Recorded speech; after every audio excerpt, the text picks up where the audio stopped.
हरे कृष्णा। हरे कृष्णा। आज तुलसी महारानी के विषय में बताऊंगा। तुलसी महारानी भगवान का सबसे प्रिय है और ऐसे उनके प्रसंग में कई कथाएँ आता है तुलसी महारानी का। बिना तुलसी में भगवान ठाकुर जी भोग भी नहीं खाते। और तुलसी महारानी ब्रज धाम में, जो गोलोक धाम में भगवान की लीला की डायरेक्टर कहा जाए, माने लीला उनकी, जो भी लीला हो रहा है उनकी निर्देशना में होता है। वो निर्देशक हैं, लीला निर्देशक, इसलिए डायरेक्टर। और तुलसी महारानी बिना ठाकुर जी यहाँ धरती पर जो भी हम लोग भोग लगाते हैं वो तुलसी महारानी यदि न लगाए वो ठाकुर जी इसको ग्रहण करेगा नहीं। इसलिए तुलसी महारानी लगाए कि कोई चीज़ देते ठाकुर जी इसको ग्रहण कर लेते, इसलिए भक्त लोग को तुलसी लगाए कि ठाकुर जी भोग लगाते। तुलसी महारानी के बारे में ऐसे ऐसे प्रसंग आता है। द्वारिका की लीला है। एक बार जो सत्यभामा थी, सत्यभामा की माने रानी में सुंदर हैं और थोड़ा से सत्यभामा की भाव रहता है, मैं भगवान की प्रिया हूँ, अभिमान था। और उसी अभिमान को दूरभूत करने के लिए भगवान ने एक लीला ये की है। कैसा नारद जी को कहे, उनके नारद जी को इसका लीला की जो माध्यम से सहायता लिए।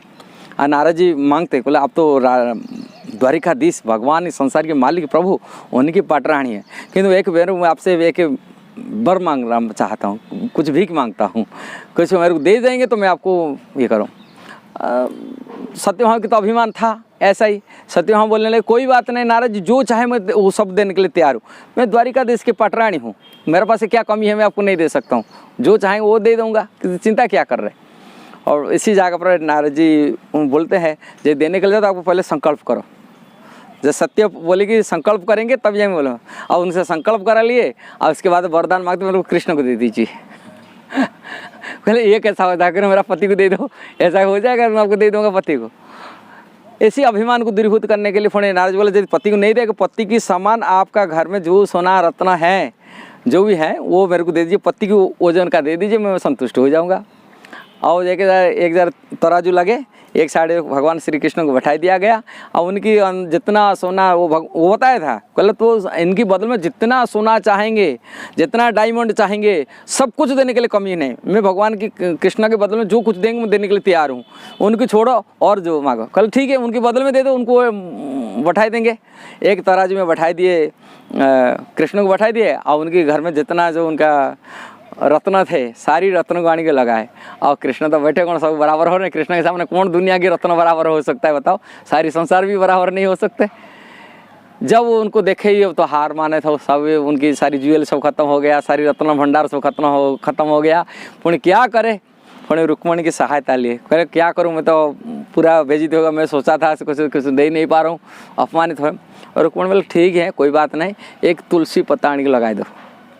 फोन उसी दूसरी जगह कृष्ण को बैठा दिए और दूसरी साइड में तुलसी की पत्ता लगा दिए। जैसे तुलसी पत्ता लगा दिया ठाकुर जी की ये वो ऊपर उठ गए।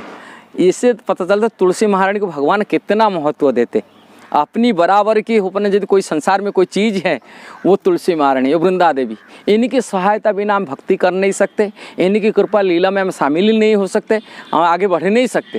इसलिए भगवान का सबसे प्रिय वस्तु जो तुलसी है। तुलसी दल इतना हम लोग सराहना वाले सोचते नहीं, तुलसी के बिना।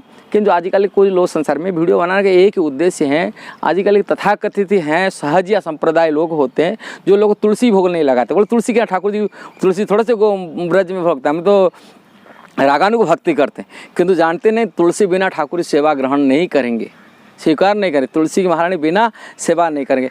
गर्ग संगीता खोल की पढ़ लीजिए। गर्ग संगीता में स्वयं राधा रानी तुलसी महारानी के मंदिर बना करके तुलसी पूजा आराधना किए, परिक्रमा किए, तुलसी आराधना, ये वर्णन है शास्त्र के।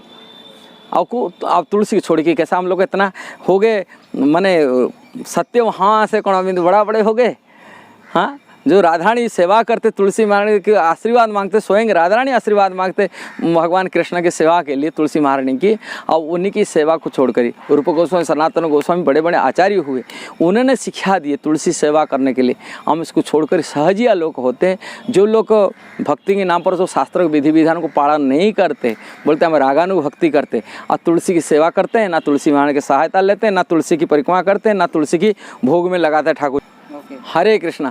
इसलिए तुलसी बारी में आप लोग को समझना चाहिए कि सहजिया लोगों से बचना चाहिए जो तुलसी सेवा नहीं कर रहे, कि तुलसी आरती नहीं कर रहे, तुलसी की शरण में नहीं जाते, उनके सलाह में तुलसी भोग नहीं लगाते, ऐसा सहजिया से बचो। शास्त्र निर्देशना में कार्य करो। शास्त्र में यदि भक्ति बढ़ना है रूप गोस्वामी लेखे भक्ति रसामृत सिंधु में हरिभक्ति विलास में ये शास्त्रों को कोट करते, श्रुति स्मृति पुराण आदि पंचरात्रि विधि भी ना हरिभक्त एकांतिक हरिभक्ति उत्पादित कल्पते। जो श्रुति माने वेद हैं, 18 पुराण हैं, नारदीय पंचरात्र हैं, ऐसे शास्त्र विधान को यदि छोड़कर कोई हरिभक्ति करता है केवल समाज में उत्पात मचाते, ऐसा लोगों से दूर रहिए तभी आगे बढ़ सकते। इसलिए रूप गोस्वामी के सिद्धांत पर चलिए, शास्त्र निर्देश से कार्य करिए तभी सफलता मिलेगा। भगवत गीता में भगवान ये बात बताते, भगवान कहे जम शास्त्र विधि मुत्सृज्य वर्तन्ते कर्मकारत न स सिद्धि नापनोति न सुखम न पराम गति। जो शास्त्र विधानों को अवहेलना करता है और वो अपनी मनमानी ढंग से कार्य करता है, न सिद्धि मिलेगा, न सुख मिलेगा, न परम गति की प्राप्ति कर सकते।